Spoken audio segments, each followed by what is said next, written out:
Hello student, তো আমরা পড়ছিলাম ক্লাস 12-এ পলিমার চ্যাপ্টার। তো যেখানে আমরা বিভিন্ন পলিমারের গুরুত্বপূর্ণ পলিমার সম্পর্কে আলোচনা করছিলাম। তো আজকেও আমরা সেটাই করব। তো আজকে যে পলিমারটা সম্পর্কে আলোচনা করব খুবই একটা গুরুত্বপূর্ণ পলিমার, সেটা হচ্ছে প্রাকৃতিক রবার। ঠিক আছে, প্রাকৃতিক রবার। দেখো অ্যাকচুয়ালি রবারটা কি? রবারটা হচ্ছে প্রকৃতি থেকে মানে আমরা পাই যেটা, যে রবারটা সেটা হচ্ছে প্রাকৃতিক রবার, বা যেটাকে আমরা ইংলিশে ন্যাচারাল রবারও বলা হয়। ঠিক আছে, এটা ন্যাচারাল রাবার। ওকে, দেখো প্রাকৃতিক রবারের যে মূল উৎস সেটা কি? সেটা হচ্ছে রবার গাছ। ঠিক আছে, আমরা কিন্তু রবার গাছ থেকে, বা রবার গাছ থেকে বললে ভুল হবে, রবারের গাছের যে ছালটা থাকে সেই ছালটা যদি আমরা কাটি, সেখান থেকে দুধের মতো সাদা দেখতে একটা ল্যাটেক্স জাতীয় পদার্থ বার হয়। সেটা থেকে কিন্তু এই প্রাকৃতিক রবারটা আমরা পাই। এই যে ল্যাটেক্স যেটা বার হয় সেটার নাম হচ্ছে তরুক্ষীর, যেটা আমরা কিন্তু এই রবার গাছ থেকেই পাই। এবং সেই তরুক্ষীর থেকে একটা বিশেষ প্রক্রিয়ার মাধ্যমে এই প্রাকৃতিক রবার কিন্তু উৎপন্ন করা হয়। এই প্রাকৃতিক রবারের যে কেমিক্যাল নেম সেটা হচ্ছে আইসোপ্রিন। কি বললাম? কেমিক্যাল নেম হচ্ছে আইসোপ্রিন। আইসোপ্রিন থেকে হচ্ছে তোমার রবার তৈরি করা হয়। আর যে প্রাকৃতিক রবার আছে সেটাকে বলা হয় সিস পলি আইসোপ্রিন। কি বললাম? সিস পলি আইসোপ্রিন, যেটার নাম হচ্ছে প্রাকৃতিক রবার। তো দেখা যাক কিভাবে তৈরি হয়। দেখো এর যদি মনোমারের কথা আমরা বলি, সে মনোমারটার নাম কি? মনোমারটার নাম হচ্ছে আইসোপ্রিন। কি বললাম? প্রাকৃতিক রবারের মনোমার। ঠিক আছে, এই যে মনোমার তার নাম হচ্ছে আইসোপ্রিন। আইসোপ্রিন। এই যে আইসোপ্রিন, এই আইসোপ্রিনের ইউপ্যাক নাম হচ্ছে 2-মিথাইল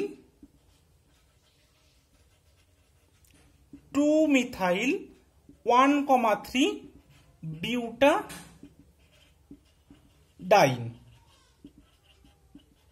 বোঝা গেল? কি বললাম?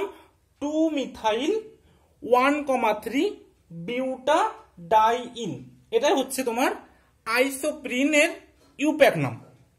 আমরা যেই তোমাদের ইউপ্যাক নামটা বলে দিলাম, তাহলে কি হবে? আমাদের কিন্তু লিখতে অনেকটা সুবিধা হবে, 2-মিথাইল 1,3 বিউটাডাইন। তো দেখো আমরা প্রথমে বিউটাডাইনটাকে লিখে নেব। যেহেতু বিউটা বলেছে মানে 4টে কার্বন লিখে নেব, 1 2 3 4। এবার বলেছে 1,3 বিউটাডাইন, মানে 1 নাম্বার পজিশন আর 3 নম্বর পজিশনে ডবল বন্ড থাকবে, আর 2 নম্বর পজিশনে একটা মিথাইল গ্রুপ কিন্তু থেকে যাবে। বাদ বাকিগুলো আমরা কি করবো? আমরা জানি হাইড্রোজেন দিয়ে ফিল আপ করবো, তাই তো? তাহলে দেখো এখানে দুটো আছে, বাদ বাকি দুটো হাইড্রোজেন, 2 3 4। তাহলে 2,3, তাহলে এখানে একটা হাইড্রোজেন আসবে আর এখানে একটা দুটো হাইড্রোজেন আসবে। তাহলে এটা গেল CH2 double bond CH3 CH double bond CH2। এটা হলো 2-মিথাইল 1,3 বিউটাডাইন। ঠিক আছে, এটাকে আমরা বলছি মনোমার, প্রাকৃতিক রবারের মনোমার বা আইসোপ্রিন। ঠিক আছে, এবার দেখো এই যে মনোমার অণুটা, এটা N সংখ্যক যদি আমরা নিই, এই N সংখ্যক অণু এটা কি করবে? পলিমারাইজেশন করবে, এবং পলিমারাইজেশন করে কিন্তু আমাদের প্রাকৃতিক রবার তৈরি করবে। ঠিক আছে, প্রাকৃতিক রবারটা দেখো কিভাবে তৈরি হবে। প্রথমে এখান থেকে এই বন্ডটা ভাঙবে, আবার এখান থেকে এই বন্ডটা ব্রেক করবে। ব্রেক করার পর দেখো কি তৈরি হবে? যেটা তৈরি হবে CH2 single bond CH single bond CH2, এখানে একটা CH3 ছিল। এই বন্ডটা ব্রেক করে এ ফার্দার কি করবে? আবার একটা এই যে আইসোপ্রিন অণু আছে, ফার্দার এই কার্বন দিয়ে আবার একটা আইসোপ্রিন অণুর সাথে যুক্ত হবে। এখান থেকে সেম তাই হবে, এই বন্ডটা ডবল বন্ডটা ব্রেক করবে, এখান থেকে একটা বন্ড হবে, সেই বন্ড দিয়ে আবার ফার্দার আরেকটা আইসোপ্রিন অণুর সাথে ও রিঅ্যাক্ট করবে, করে আবার লং চেইন তৈরি করবে। ঠিক আছে, যেটাকে আমরা বলবো সিস পলি আইসোপ্রিন, বা যেটাকে আমরা বলি প্রাকৃতিক রবার। প্রাকৃতিক রবার। এবার এখানে দেখো একটা জিনিস, প্রত্যেকটা কার্বনের হাত গুনবে তোমরা, 2 3 4, 1 2 3 1 2 3, তাহলে কি এখানে একটা ডবল বন্ড হবে। ঠিক আছে, দেখো এবার প্রত্যেকটা কার্বনের 4টে বন্ড হয়ে গেল, মানে যেটা সিঙ্গেল বন্ড ছিল সেটা ডবল বন্ড হয়ে গেল, আর যে দুটো ডবল বন্ড ছিল সেই ডবল বন্ড দুটো ভেঙে গিয়ে প্রত্যেকটা থেকে আবার একটা নতুন চেন তৈরি হলো, যেটা কিনা আরেকটা আইসোপ্রিন অণুর সাথে পলিমারাইজেশন করবে, করে প্রাকৃতিক রবারটা তৈরি করবে। বোঝা গেল? তাহলে এটাই হচ্ছে আমাদের সিস পলি আইসোপ্রিন বা প্রাকৃতিক রবার।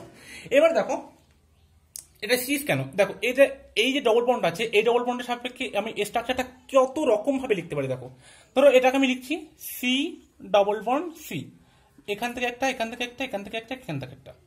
তো এই যে CH2টা আছে, এই CH2টা এখানে লিখলাম, এবং এটা কি করবে ফার্দার আবার একটার সাথে বন্ড করবে, এখানে আমি লিখে দিলাম CH3, এখানে কি ছিল হাইড্রোজেন, এখানে কি ছিল CH2, এবার ফার্দার বন্ড করবে আর একটা আইসোপ্রিন অণুর সাথে। তাহলে এই যে দুটো CH2 একই সাইডে আছে, সেই জন্য এটাকে বলা হয় সিস পলি আইসোপ্রিন। ঠিক আছে, বা এটাকে দেখো আমরা যদি নাম্বারিং করি, তাহলে দেখো নাম্বারিংটা কত হবে, 1, এটা 2, এটা 3, এটা 4। দেখো এই 1 কার্বন আর এই 4 কার্বন, এই দুটো কার্বন কিন্তু পলিমারাইজেশন করার জন্য সাহায্য করছে, এই 1 নাম্বার কার্বন আর 4 নাম্বার কার্বন। সেই জন্য এটাকে বলা হয় সিস 1,4 পলি আইসোপ্রিন। বুঝে গেল? 1,4 কেন, কারণ এই 1 নম্বর কার্বন আর এই 4 নম্বর কার্বনটা কিন্তু পলিমারাইজেশনে সাহায্য করছে। মানে আবার যে একটা আইসোপ্রিন যদি ইউনিট আসে মনোমার ইউনিট, সেই মনোমার ইউনিটটা আবার কোন কার্বনের সাথে যুক্ত হবে, এই কার্বনের সাথে। আবার একটা দেখাচ্ছে আরো একটা আসলো, সেটা কোন কার্বনে, এই কার্বন। এইভাবে কিন্তু জুড়তে থাকবে এবং লং চেইন তৈরি করবে, যেটাকে আমরা বলছি প্রাকৃতিক রবার বা সিস 1,4 পলি আইসোপ্রিন। এবার দেখো এর একটা ট্রান্সফর্ম হতে হবে, যদি সিস ফর্ম হয় তাহলে ট্রান্সফর্ম হবে, সেই ট্রান্সফর্মটাকে বলা হচ্ছে গাটা পর্চা। ঠিক আছে, এবার তোমরা এটাকে বইতে দেখে নেবে, আমি ট্রান্সফর্মটা তো বললাম না, সিস ফর্মটা বললাম, ট্রান্সফর্মটা তোমরা দেখে নেবে। সিস ফর্মটাকে বলা হয় প্রাকৃতিক রবার, ট্রান্সফর্মটাকে বলা হয় গাটা পর্চা। ঠিক আছে, এবার দেখো এদের আমরা ব্যবহার কিভাবে করব। দেখো এই যে এই চেনগুলো কি হবে, এখান থেকে আবার একটা জুড়বে, আবার জুড়বে, তারপরে কি হবে, এই যে প্রাকৃতিক রবারগুলো কিন্তু অ্যাকচুয়ালি তৈরি হবে লিনিয়ার। ঠিক আছে, লিনিয়ার পলিমার এরকম। এই লিনিয়ার পলিমার হওয়া ধরুন কি হবে, দেখো এদের মধ্যে না কোনো রকমের কোনো চেইন নেই, বা কি বলবো তোমাদেরকে, ব্রাঞ্চ নেই, নেটওয়ার্ক নেই, আড়াআড়ি কোনো বন্ধন নেই, যার জন্য কি হবে, এদের লিনিয়ার পলিমার হওয়ার জন্য দুটো যে চেইন আছে, এই চেইনের মধ্যে কোনো আড়াআড়ি বন্ধন না থাকার দরুন এদের মধ্যে যে ইন্টারমলিকুলার ফোর্স, সেই ইন্টারমলিকুলার ফোর্সটা অনেকটা উইক। কি বললাম, অনেকটা উইক। বুঝে গেল? এবার এদের মধ্যে ইন্টারমলিকুলার ফোর্সটা অনেকটা উইক হওয়ার কারণে এরা কি করে, প্রচুর পরিমাণে জল অ্যাবজর্ব করে। ঠিক আছে,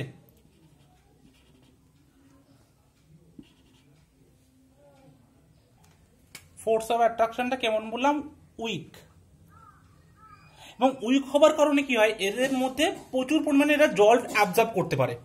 ঠিক আছে, এবং কি হবে, এটা যদি আমরা এদেরকে টেম্পারেচার অনেক হাই করে দিই তাহলে কি হবে, এটা গলে যাবে, এবং যদি টেম্পারেচারটা অনেক লো করে দিই তাহলে এটা কিন্তু ভেঙে যাবে। তার জন্য কি হবে, দেখো প্রাকৃতিক রবারে কিন্তু তেমন কোনো ব্যবহার করা যায় না। ঠিক আছে, কারণ এটা ব্যবহারের অনুপযোগী, এবং এটা কি হবে, নর্মালি যখন আমরা এদের হাতে নেব এবং এটা চটচট করবে এবং হাতে আটকে যাবে। তার জন্য কি হয়, এই প্রাকৃতিক রবারটাকে ভালকানাইজেশন করা হয়। ঠিক আছে, কি বললাম, এবং কি হয়, দেখো প্রাকৃতিক রবার অ্যাকচুয়ালি তো এটা অনেকটা লিকুইড প্রকৃতির। ঠিক আছে, এবং এর টান শক্তি প্রচুর কম হয় এবং ঘর্ষণ প্রতিরোধ ক্ষমতাও কিন্তু অনেক কম হয়। ঠিক আছে, এবং কি হয়, এটা বিভিন্ন যদি জৈব দ্রাবকের সংস্পর্শে নিয়ে আসি তাহলে কি হবে, এরা কিন্তু ফুলে উঠবে, মানে কারণ কি, ওরা ওটাকে টেনে নেবে, যেহেতু এদের মধ্যে কোনো আড়াআড়ি বন্ধন নেই, তার জন্য ওরা প্রচুর পরিমাণে যেমন জলটাকে টেনে নেবে, এবং বিভিন্ন যে অর্গানিক সলভেন্ট আছে সেখানেও এরা কিন্তু সলভেল হবে। বোঝা গেল? আর একটা জিনিস যেটা বলবো, এরা কিন্তু অক্সিডাইজিং এজেন্টের দ্বারা কিন্তু প্রচুর পরিমাণে আক্রান্ত হয় এবং এদের স্থায়িত্ব কিন্তু অনেকটাই নষ্ট হয়ে যায়। সেই কারণে যাতে আমরা প্রাকৃতিক রবারটাকে ব্যবহারের উপযোগী করতে পারি। ঠিক আছে, প্রাকৃতিক রবার অ্যাকচুয়ালি কি ব্যবহারের অনুপযোগী, কারণ এদের মধ্যে অনেকগুলো অসুবিধা আছে যেগুলো আমি পরপর বললাম। এই সমস্ত অসুবিধাগুলোকে দূর করার জন্য প্রাকৃতিক রবারকে ভালকানাইজেশন করা হয়, এবং ভালকানাইজেশন করে ব্যবহারের উপযোগী ভালকানাইজড রাবার তৈরি করা হয়। ঠিক আছে, তো সবাই এবার হেডিং দাও, ভালকানাইজেশন প্রক্রিয়া। ঠিক আছে, মানে রাবারটাকে কিভাবে ভালকানাইজ করা হয়।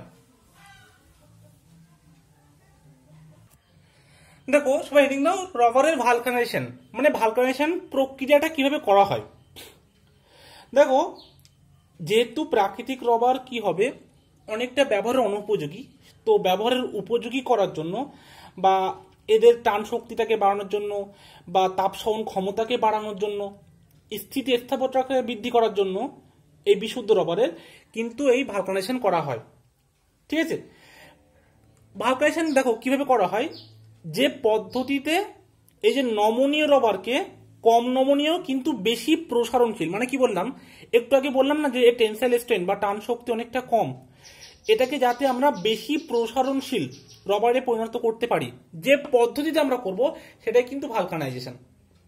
ঠিক আছে, দেখো ভালকানাইজেশনটা অ্যাকচুয়ালি করা হয় সালফারের প্রেজেন্টে। ঠিক আছে, দেখো আমি প্রসেসটা এখানে লিখছি। আমরা যে প্রাকৃতিক রবার, এখানে যে প্রাকৃতিক রবারটা নেব,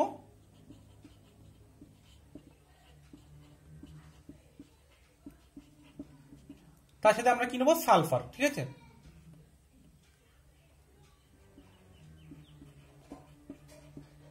নিয়ে কি করবো, আমরা এটাকে হিট দেব। হিট দিলে আমাদের ভালকানাইজড রবার তৈরি হয়ে যাবে, ভালকানাইজড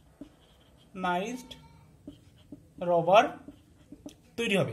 দেখো এই যে সালফারটা নিলাম, আর সালফারে আমরা যে হিট দেব, হিট দেওয়ার ফলে কি হবে, এই যে প্রাকৃতিক রবার ছিল এই লিনিয়ার মনোমার, সরি যে লিনিয়ার চেন ছিল, সেই লিনিয়ার চেনগুলোর মধ্যে কিন্তু এই যে সালফারগুলো কি করবে, একটা একটা করে আড়াআড়ি বন্ধন সৃষ্টি করবে, যার ফলে কি হবে, এদের মধ্যে আড়াআড়ি বন্ধন হওয়ার জন্য এটা অনেকটাই হার্ড হবে এবং কি হবে, এদের প্রসারণশীলতাও কিন্তু অনেক বেড়ে যাবে।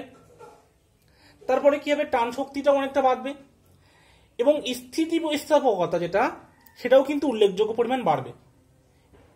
ঘর্ষণ রোধীও অনেক বেশি হবে এবং আমি যে বলেছিলাম তোমাদের যে অক্সিডাইজিং এজেন্টরা আক্রান্ত হয়, যেমন ধরো অক্সিজেন বা ওজনের প্রভাবে, তখন কিন্তু ওদের কিন্তু কোনো এফেক্ট এই ভালকানাইজড রবারের উপর পড়বে না। ঠিক আছে, বা এদের তখন আর জল ধারণ ক্ষমতা অনেকটাই কমে যাবে। বোঝা গেল, মানে আমরা যে সমস্ত অসুবিধাগুলো প্রাকৃতিক রবারের ক্ষেত্রে দেখছিলাম, সেই সমস্ত অসুবিধা কিন্তু ভালকানাইজড রবারের ক্ষেত্রে আর থাকবে না এবং এটা অনেকটাই উপযোগী, ব্যবহারের উপযোগী রবারে পরিণত হবে। দেখো তোমাদেরকে আমি এটা ডিটেলস একটু বলে দিই। সাপোজ ধরো তুমি প্রাকৃতিক রবার নিলে,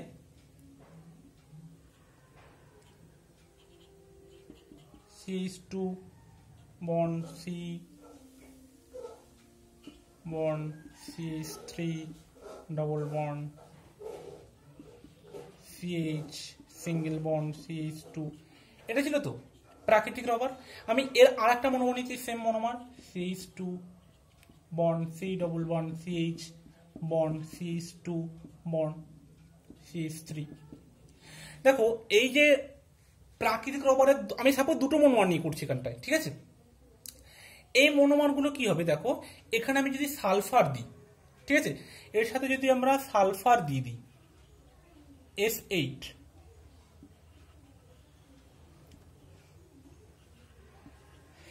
এই S8টা কি করবে, দেখো এই S8টা এদের মধ্যে যে ডবল বন্ড আছে বা যেখানে হাইড্রোজেন আছে, সেই ডবল বন্ডের যে অ্যাক্টিভ সাইডগুলো বা এত সময় হাইড্রোজেন আছে, সেই অ্যাক্টিভ সাইডগুলো ওগুলো যুক্ত হয়ে যাবে, মানে আড়াআড়ি বন্ধনের সৃষ্টি করবে। ঠিক আছে, যেমন ধরো এখান থেকে একটা ডবল বন্ড উঠে গেল, গিয়ে কি হলো, এদের দুজনের মধ্যে একটা সালফারের বন্ড তৈরি করলো। ঠিক আছে, তাহলে কি দেখা গেল, যে ডবল বন্ডে যে অ্যাক্টিভ সাইডগুলো আছে সেখানে যুক্ত হতে পারে, বা দেখা যায় এখানে দুটো হাইড্রোজেন আছে, এখান থেকে একটা হাইড্রোজেন চলে গেল, গিয়েও এখান থেকে একটা হাইড্রোজেন উঠে গেল, গিয়েও এখানে সালফার যুক্ত হতে পারে। এইভাবে কিন্তু সালফারগুলো যুক্ত হতে পারে। ঠিক আছে, এবং সালফার যুক্ত হওয়ার ফলে আমি যে যে বৈশিষ্ট্যগুলো বললাম, সেই বৈশিষ্ট্যগুলো কিন্তু এই ভালকানাইজড রবারে থেকে যাবে, যেটা কিন্তু অনেকটাই ব্যবহারের উপযোগী। তাহলে ব্যাপারটা বোঝা গেল কি বললাম। এবার দেখো আর একটা জিনিস এখানে যেটা বলার, এটা অবশ্যই হিট দিতে হবে।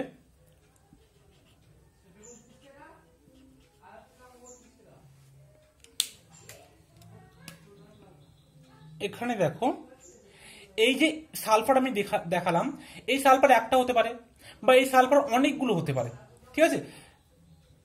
মানে এখানটায় একটা ধরো, সাপোজ ধরো এরকম হতে পারে সালফার গুলো, একটা দেখাচ্ছি আমি, এখানে এস, এখানে এস, এইভাবে, মানে দুটো এস হতে পারে, তিনটে এস হতে পারে, এইভাবে সালফার গুলো কিন্তু অনেকটাই হতে পারে, ঠিক আছে। মানে একটা সালফারও জুড়তে পারে, দুটো বা তিনটে সালফারও কিন্তু জুড়তে পারে। তাহলে এটা গেল ভালকানাইজড রবার, ঠিক আছে। আর একটা কথা এখানে বলি, যে সালফার যখন আমরা যুক্ত করব এবং এই যে ভালকানাইজেশনের যে প্রক্রিয়াটা, এই প্রক্রিয়াটা কিন্তু অনেকটা স্লো। তো এই স্লোটাকে অনেক ফাস্ট করার জন্য এদেরকে একটা অ্যাক্টিভেটরের দরকার হয়। তো অ্যাক্টিভেটর হিসেবে এখানে মানে এই প্রসেসটাকে ফাস্ট করার জন্য আমরা এখানে কিন্তু জিঙ্ক অক্সাইড ইউজ করতে পারি, ঠিক আছে। জিঙ্ক অক্সাইড মানে সাপোজ ধরো সালফার 8 হিট দেব আর জিঙ্ক অক্সাইড, ঠিক আছে। এটাকে অ্যাক্টিভেটর বলা হয়, উদ্দীপক বা যাকে বলতে পারো অ্যাক্টিভেটর। এটা কিন্তু ইউজ করা হয় কি করার জন্য না, প্রসেসটাকে অনেকটা ফাস্ট করার জন্য, জাস্ট আর কিছু না। এবার তোমাদের একটা বাড়ির কাজ থাকলো, যেটা হচ্ছে প্রাকৃতিক রবার আর ভালকানাইজড রবারের মধ্যে পার্থক্য লিখে আনা, ঠিক আছে। এটা কিন্তু হোমওয়ার্ক থাকলো। তাহলে এটা বোঝা গেল, তাহলে এটা মুছে দিলাম, কিন্তু যা বলো সব বলে দিয়েছি। কোনো প্রবলেম হলে অবশ্যই জানাবে। দেখো তোমাদের একটু প্রাকৃতিক রবারের যে ইউনিটটা কিভাবে যুক্ত হয় সেটা একবার দেখিয়ে দিই, একটু মনে হলো সেই জন্য। C++C তো এখানে বলেছিলাম CH3 থাকবে, এখানে ধরো CH2 থাকবে, এখানে হাইড্রোজেন, এখানে CH2 বলেছিলাম যে কোনো একটা কার্বন দিয়ে যুক্ত হবে। তা সাপোজ ধরো এই কার্বন দিয়ে যুক্ত হচ্ছে, তাহলে এখান থেকে কি হবে, এখান থেকে আবার একটা কার্বন ধরো CH2 হলো, তাহলে এই সেই কার্বনটা দিয়ে আবার একটা C++C হবে, আবার এখানে CH2 হবে, আবার একটা বন্ড হবে, এখানে আরেকটা CH3, এখানে আবার একটা হাইড্রোজেন, এভাবে আবার একটা কার্বন আসবে, আবার এরকম ভাবে C++C হবে, এভাবে কিন্তু চলতে থাকবে, ঠিক আছে। এই যে এটাকেই কিন্তু বলা হয় সিস 1,4 পলি আইসোপ্রিন বা ন্যাচারাল রাবার, ঠিক আছে। আমরা একটি ইউনিট দেখিয়েছিলাম, এবার বিভিন্ন যত সংখ্যক এন ইউনিট থাকবে সেই এন সংখ্যক ইউনিট, এটা কিন্তু এন সংখ্যক ইউনিট কিন্তু যুক্ত হতে পারে, বুঝা গেল। আচ্ছা, এবার আমরা আসবো নতুন টপিক, সেটা হচ্ছে মানে এই পলিমারেরই, তো সেটা হচ্ছে তোমার সিনথেটিক রবার, ঠিক আছে। সিনথেটিক বা কৃত্রিম রবার যেটাকে আমরা বলি, সংশ্লেষিত বা কৃত্রিম রবার। তো সবাই হেডিং দাও, সংশ্লেষিত বা কৃত্রিম রবার। দেখো সংশ্লেষিত বা কৃত্রিম রবার মানে একটা হচ্ছে সিনথেটিক বা artificial rubber, synthetic or artificial rubber. দেখো শিল্পে যে উৎপাদিত উচ্চ আণবিক ভর বিশিষ্ট পলিমারের স্থিতিস্থাপকতা কেমন হয়, অনেক উচ্চ মানের হয়, এবং প্রাকৃতিক রবারের সঙ্গে যাদের ধর্মের কিন্তু কিছু কিছু মিল থাকবে সেগুলোই কিন্তু সংশ্লেষিত বা কৃত্রিম রবার বলবে, ঠিক আছে। মানে কৃত্রিম রবার মানে রবার থেকেই তৈরি হবে, কিন্তু যাদের ধর্মটা কৃত্রিম রবার থেকে অনেক উন্নত, ঠিক আছে, সেটাকে বলা হচ্ছে কৃত্রিম বা সিনথেটিক রবার। আচ্ছা, তার আগে একটা কথা আমি বলতে ভুলে গেছিলাম যে ভালকানিজ রবারের ক্ষেত্রে আমরা যে সালফারটাকে মিক্স করি, সেই সালফারের মিক্স করার যে পার্সেন্টেজ তার উপরে ভিত্তি করে কিন্তু ভালকানিজ রবারের গুণটাকে বৃদ্ধি বা কম করানো যায়। যেমন ধরো আমরা যদি সালফারের পরিমাণটাকে 1 থেকে 3% করি, সেটা তুলনামূলকভাবে একটু নরম হয়, স্থিতিস্থাপক হয়, যেটা কিনা রবারের ব্যান্থরিতে ইউজ করা হয়। কিন্তু সেটাই যদি আমরা 5% করে দিই, সেটা কিন্তু অনেক শক্ত কঠিন হয়ে যায়, যেটা আমরা অটো টায়ার মানে যে সমস্ত আমাদের বাস লরির যে টায়ার তৈরিতে ইউজ করা হয়, ঠিক আছে। এবার এর থেকে যদি সালফার পরিমাণটা আরো অনেক বেশি করে দিই, সাপোজ ধরো 30 to 35%, সেটার পরিমাণ খুব শক্ত হয়ে যায়, এবং এটা কি হয় দেখো, এটা অ্যাসিড ও রোধী হয়, সেই জন্য এটা কিন্তু ব্যাটারির বাক্স তৈরির কাজে লাগে, ঠিক আছে। এটা একটু বলা ছিল, এটা বলে দিলাম। যেটা আমরা আসছিলাম সেটা হচ্ছে সংশ্লেষিত বা কৃত্রিম রবার। প্রথমে আমরা যেটা আসবো সিনথেটিক রবারের মধ্যে, সেটা হচ্ছে নিওপ্রিন রবার, বা যেটাকে আমরা পলিক্লোরোপ্রিন বলা হয়, ঠিক আছে। তো সবাই হেডিং দাও, নিওপ্রিন রবার, ঠিক আছে।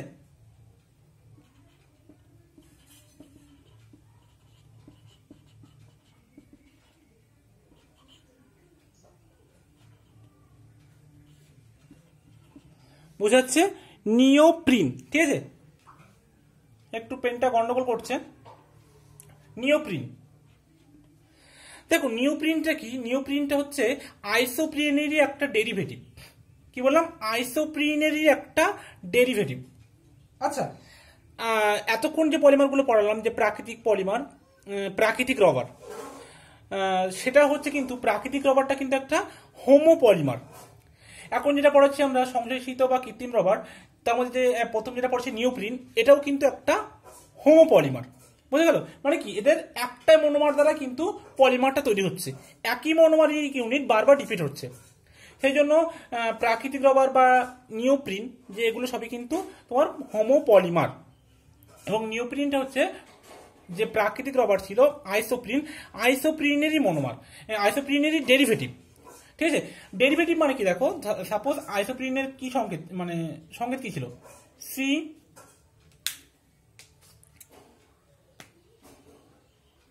CH2 C CH3 CH double bond CH2। এটা ছিল তোমার ন্যাচারাল রবারের। এটা ছিল তোমার কি 2 মিথাইল 1,3 বিউটাডাইন। এটা জাস্ট এই মিথাইলটাকে সরিয়ে এখানে হবে ক্লোরিন, যে জন্য এটাকে বলা হয় ক্লোরোপ্রিন। কি বলা হয়? ক্লোরোপ্রিন। এটা হচ্ছে নিওপ্রিনের মনোমার। ঠিক আছে? যার ইউপ্যাক নাম হচ্ছে 2 ক্লোরো বিউটা 1,3 ডাইন। ঠিক আছে? এটা তোমরা দেখে নেবে, 2 ক্লোরো বিউটা 1,3 ডাইন। ঠিক আছে? এটা এবার পলিমারাইজেশন করবে, এটা এন সংখ্যক। ঠিক আছে? পলিমারাইজেশন করে কি হবে, সেম এই ডবল বন্ডটা ভাঙবে, এই ডবল বন্ডটা ভাঙবে, গিয়ে এখান থেকে আর একটা মনোমার ইউনিট জুড়বে এই কার্বন দিয়ে, আবার এটার সাথে আর একটা জুড়বে, এবং এই যে সিঙ্গেল বন্ডটা ছিল এটা ডবল বন্ড হবে। তাহলে কেমন তৈরি হবে দেখো, CH2 bond C double bond CH bond CH2 N, আর এখানে একটা Cl। এটাকে বলা হচ্ছে নিওপ্রিন রাবার। Neoprene rubber. ঠিক আছে? নিওপ্রিন রবার, বা যেটাকে আমরা বলছি পলিক্লোরোপ্রিন। ঠিক আছে? এই যে ক্লোরোপ্রিন থেকে যেটা হচ্ছে সেটাকে বা পলিক্লোরোপ্রিন।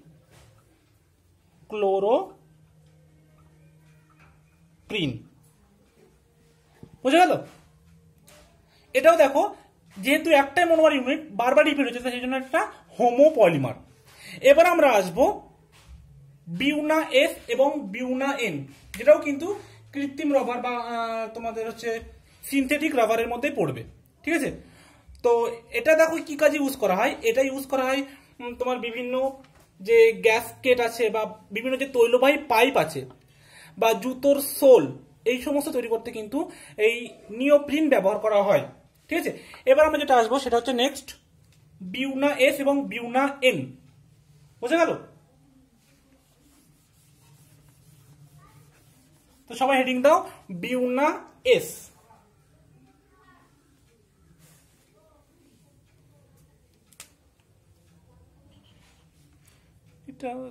দেখো প্রথমে আমরা পড়বো বিউনা এস বা SBR। দেখো বিউনা এস, এই বিউনা শব্দটা এসছে তোমার বিউটাডাইন থেকে, আর এসটা এসছে তোমার স্টাইরিন থেকে। ঠিক আছে? মানে কি, দেখো আমরা যদি এদের মনোমারটা জানতে চাই, তাহলে আমরা মনোমারটা কি জানবো, বিউনা এসের যে মনোমার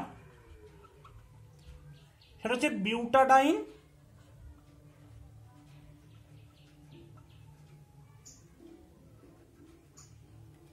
আর একটা হচ্ছে স্টাইরিন।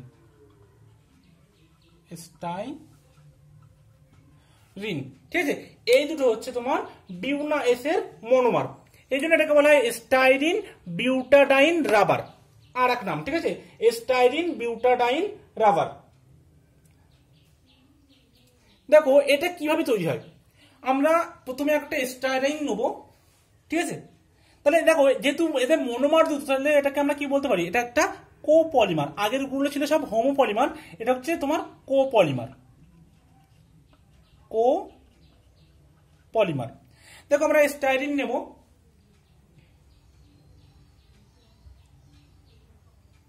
আচ্ছা butadiene CH2 double bond CH bond CH double bond CH2, এটা গেল বিউটেন 1,3 ডাইন।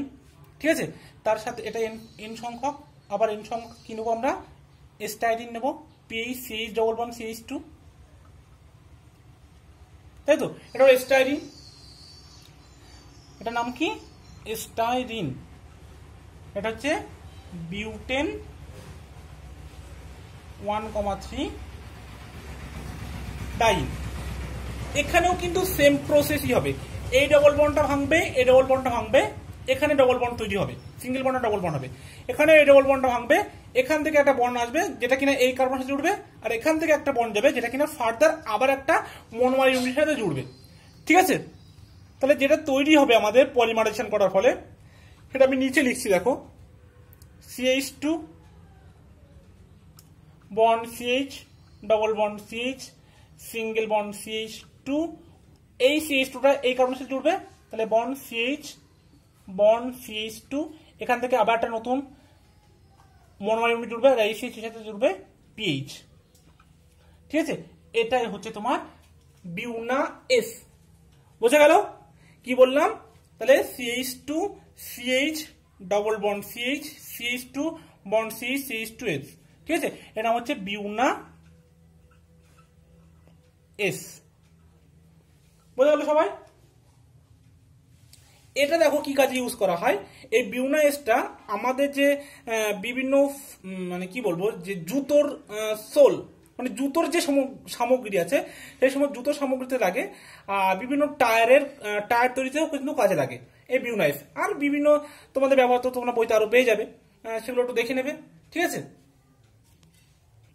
আর এটা প্রস্তুত করার জন্য একটা তোমার ক্যাটালিস্টও দরকার হয়, ঠিক আছে, যেটা পারঅক্সাইড হতে পারে, তো সেটা বই থেকে তোমরা দেখে নেবে।